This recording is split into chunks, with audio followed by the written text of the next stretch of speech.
Chapter 3 में से कौन कौन से इम्पोर्टेंट क्वेश्चन है जो RSCET के एग्ज़ाम में आते रहते हैं, आज हम वो डिस्कस करने जा रहे हैं। जिसमें से हम बात करते हैं पहले क्वेश्चन के बारे में। हमारा पहला क्वेश्चन है, निम्न एंटीवायरस में से कौन सा विंडोज 10 का इनबिल्ट एंटीवायरस है। मतलब कि कौन सा विंडोज 10 का पहले से ही एंटीवायरस के रूप में मौजूद एप्लीकेशन होती है, वो होती है Windows defender, quick hill, Norton and Avira.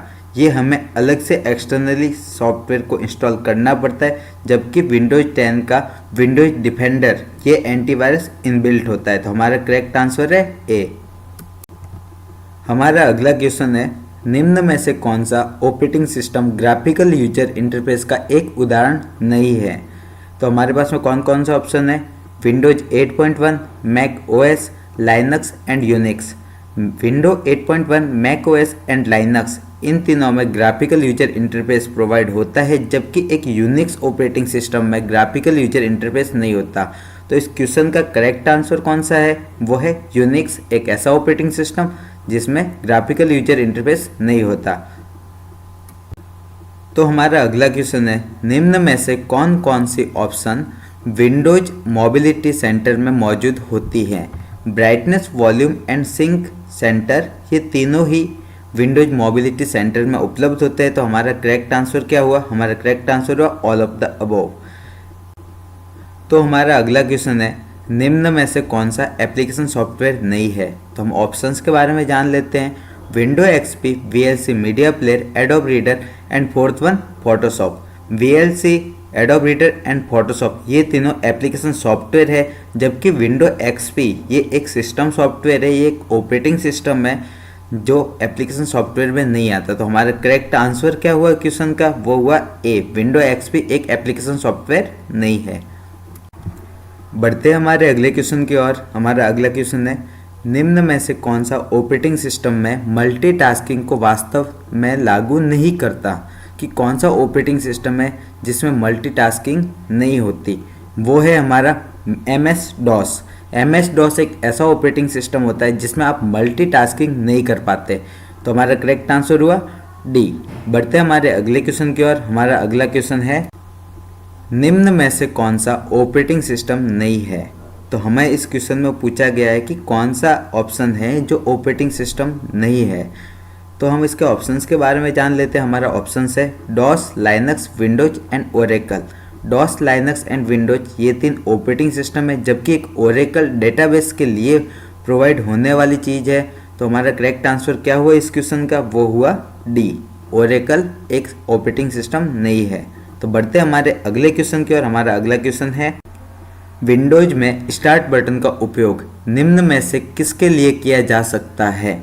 अगर आप एक एप्लीकेशन लॉन्च करना चाहो उसके लिए कर सकते हो विंडोज बटन, या फिर डिवाइस की सेटिंग के लिए जाना चाहो तब जाके कर सकते हो, या फिर सिस्टम को बंद करना चाहो तब आप कर सकते हो। तो हमारा करेक्ट आंसर क्या हुआ, हम विंडोज बटन का तब यूज कर सकते हैं जब हम एप्लीकेशन लॉन्च करनी हो, डिवाइस की सेटिंग में जाना हो, सिस्टम में कुछ चेंजेज करने हो या सिस्टम बंद करना हो, तो हम सारे कार्य के लिए विंडोज का स्टार्ट बटन यूज कर सकते हैं। तो हमारा करेक्ट आंसर क्या हुआ, डी, उपरोक्त सभी कार्य के लिए हम विंडोज के स्टार्ट बटन का यूज कर सकते हैं। हमारा अगला क्वेश्चन है, टास्क बार में एक छोटा सा हिस्सा जिसमें पृष्ठभूमि में चलने वाली एप्लीकेशन के आइकन है और उस पर दिनांक और समय प्रदर्शित किया जाता है।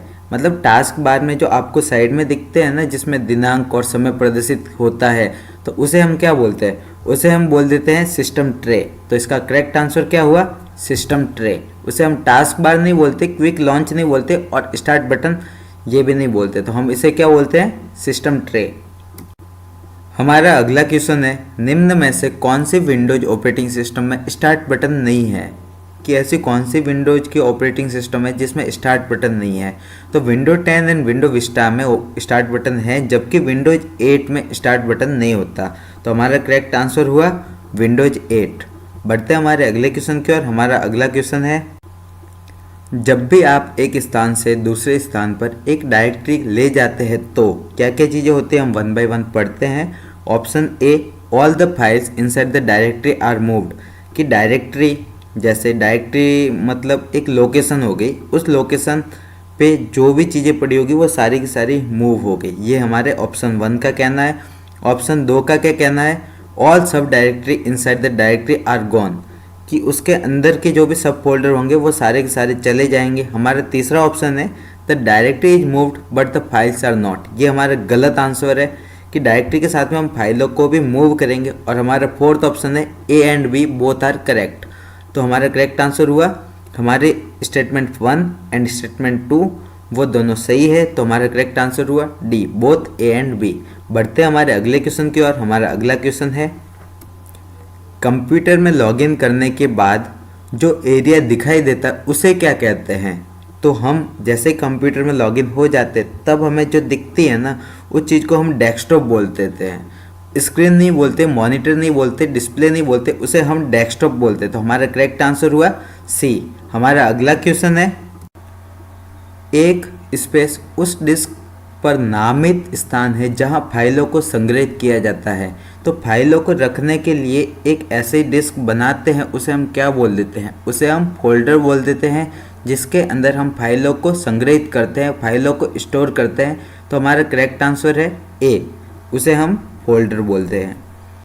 हमारा अगला क्वेश्चन है, इस बटन पर क्लिक करके आप अपनी डिवाइस को स्लीप मोड अथवा डिवाइस को शट डाउन और रिस्टार्ट कर सकते हैं। तो वो कौन सा बटन है जिस पर आप क्लिक करके अपने डिवाइस को रिस्टोर, शट डाउन करना हो, स्लीप मोड में डालना हो, तो वो सारी चीज़ें कर सकते हो। तो इसका कौन सा आंसर हुआ, वो हुआ पावर बटन। एक ऐसा बटन होता है जिसके द्वारा आप शट डाउन, रिस्टार्ट और स्लीप मोड में अपने डिवाइस को रख सकते हो। तो इसका करेक्ट आंसर है ए। तो हमारा अगला क्वेश्चन है, असत्य कथन को पहचानिए कि कौन सा स्टेटमेंट है वो गलत है। आप रिसाइकल बिन में हटाई गई फाइलों को पा सकते हैं। यदि आपको कभी ज़रूरत है तो रिसाइकल बिन से किसी भी फाइल को पुनर्स्थापित कर सकते हैं। आप रिसाइकल बिन में फाइलें भेजकर डिस्क के स्थान को बढ़ा सकते हैं। आप राइट क्लिक कर सकते हैं और एम्प्टी रिसाइकल बिन को चुनकर एक बार में रिसाइकल बिन को साफ कर सकते हैं। तो हमारे पास में ऑप्शन है ए, बी एंड डी, ये तीनों ही ऑप्शन सही है।